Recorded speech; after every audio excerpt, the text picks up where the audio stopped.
What's up, you guys? Today I'm going to be showing you how to make a nice sturdy flagpole for your truck. Let's get started. Yeah.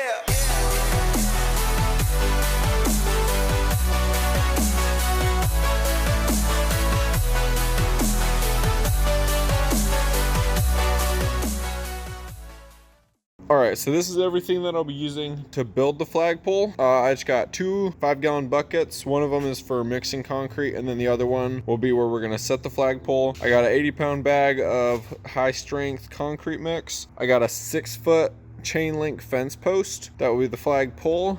And then these are just the connections. I just got these two 3-inch eye bolts. They're 3/16 inch thick, and then I got just these 1/8-inch quick links for the connections. You can use whatever connections you want to use. These quick links are actually a little bit small to fit on the grommets of the flag, so I'm actually just going to be using these 1/4-inch spring links instead.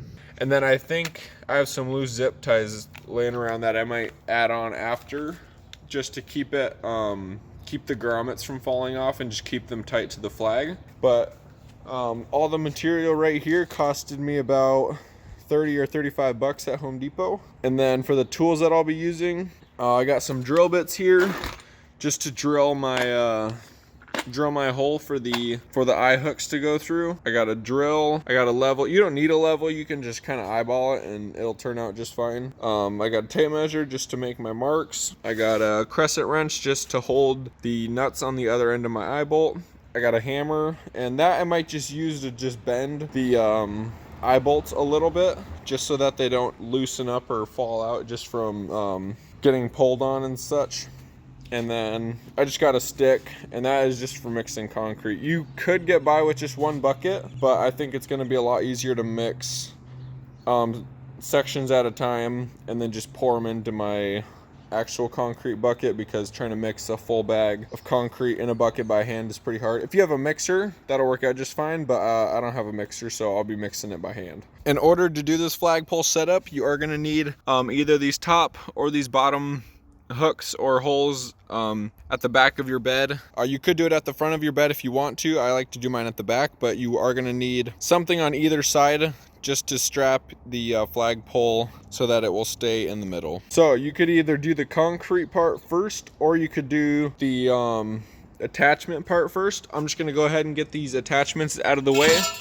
So we're just going to take our flagpole, and then we're going to make a mark. Let me see how far apart it is. I'm pretty sure it's just barely under 3 feet. All right, so make your mark. I just have a mark just right below the top down here, just so it's not right at the top. And then make your other mark. Looks like 33 3/4, and that should be lined up right where the grommets are. I might just go a little bit lower down here just because I don't want too much slack between the grommets and the attachment, just so it doesn't wiggle around as much. Like I said, I'll probably be putting zip ties in there also, but I'll just move it down just a little bit. But we're just gonna go ahead and just drill on the same side. Just drill all the way through with a 3/16 inch drill bit, or whatever size eye hooks you get. And then that'll pretty much be it for the attachment part. And then we can go ahead and pour our concrete. If you have something bigger than a 3/16, then that will obviously work too. I wouldn't be too worried about it. As long as it's not too much bigger than it, it'll work just fine. And if you just go buy a single 36th inch drill bit, just get one that says it will also work for metal, and it'll probably cut a lot quicker.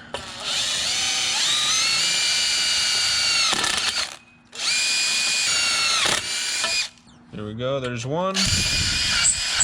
I'm just gonna quickly test fit my my eye bolts and make sure that they work. Just like that. And now to do the other one.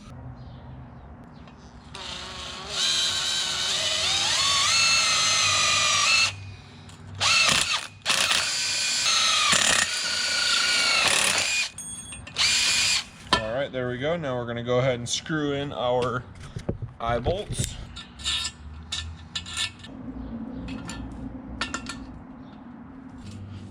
Alright, I think that's tight enough. And then I'm just going to try and just tap down on this bolt, and then it shouldn't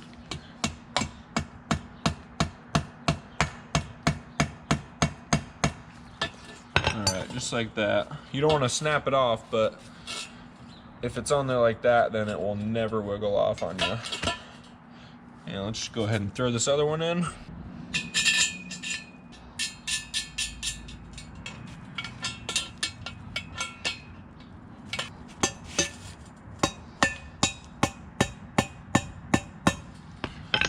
All right, now we're ready to pour our concrete.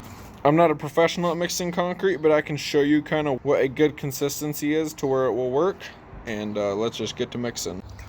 All right, so I got about that much water in there. You always want to put your water in first, because if you put the powder in first, then the powder will get stuck to the bottom a lot easier, and then it will be really hard to mix it. And now we're just going to go ahead and add a little bit of powder. You can just add a little bit at a time, and usually you can just tell if it's too runny, if it doesn't look like it's gonna work very well. But we'll go ahead and add some.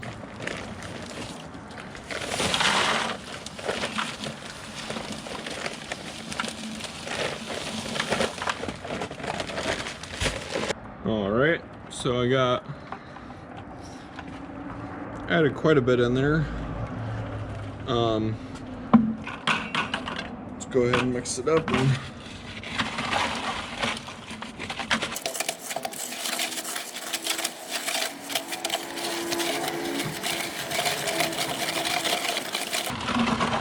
It's a lot easier to add less and then mix it up, and then if it's too watery to add more. But if you add too much and then it's super thick, then it's really hard to get back from that.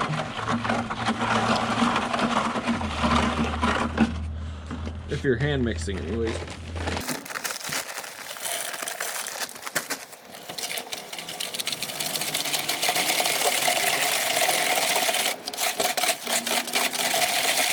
Alright, we're almost there. We just want it a little bit thicker.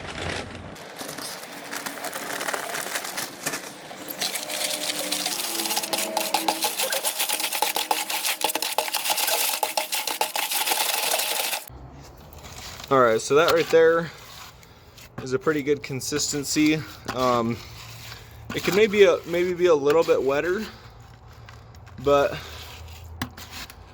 as you can see, you can like move it around and it doesn't just flop back, but it's still pretty wet. So now we're gonna take this and then we're gonna dump it into here.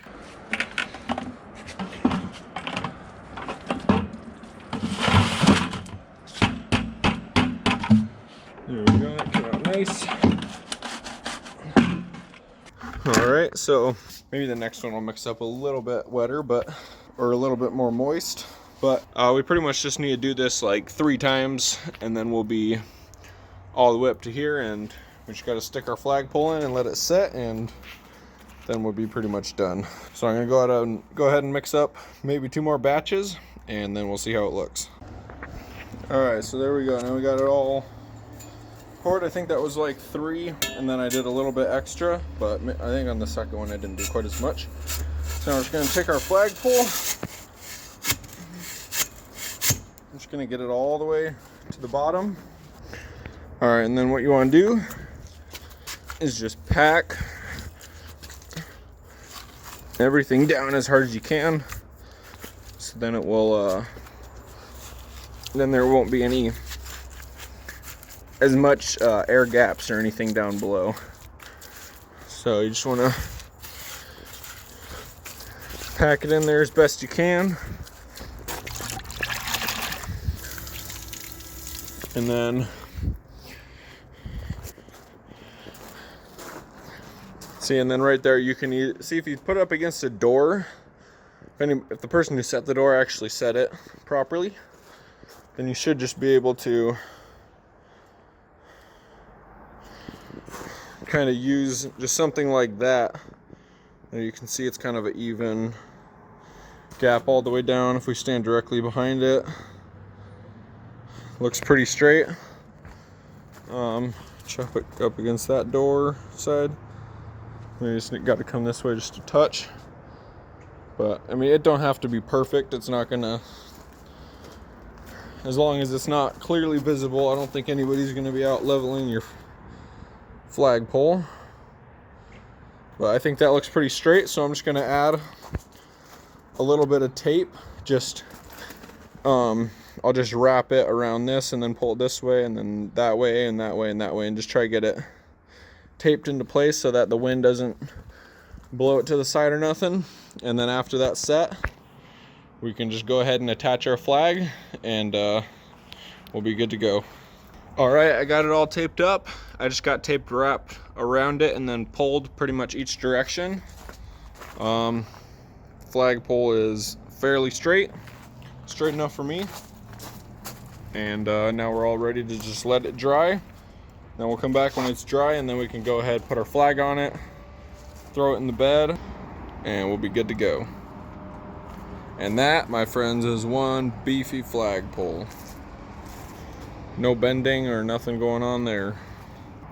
All right, so I let this thing sit overnight, and it's all set up now. But we can go ahead and pull all this tape off, and we can go ahead and get our flag hooked up to it.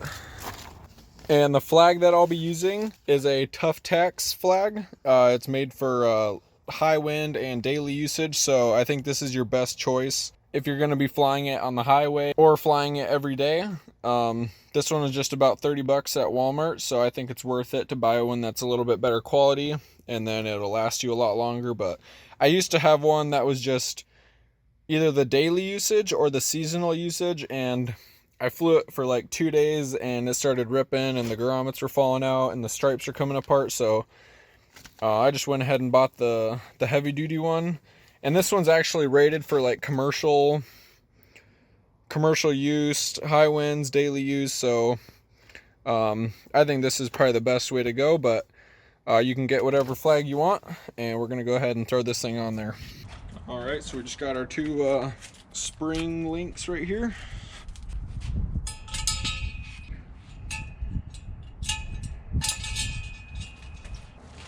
And we can go ahead and attach this.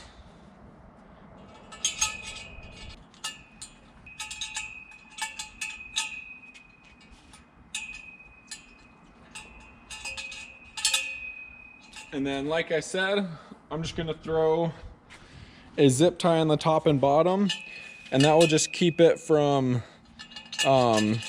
rattling these grommets around too much. I'm just gonna zip tie it tight to the pole, and then that should keep it from having too much wiggle. And then hopefully these grommets will last a little bit longer than they would if I didn't. And then the metal clip is always there for backup in case the zip ties do rip or anything. Then you won't lose your flag or anything. But I'm just gonna go ahead and throw those on there. You don't have to, but I just want to throw them on there just for a little added protection.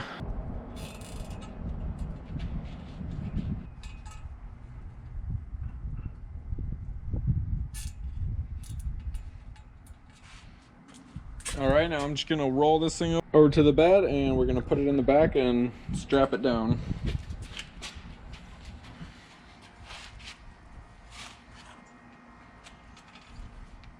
It might be a better idea to put this in the bed first and then attach the flag to it, just so you don't gotta worry about it touching the ground when you're rolling it over.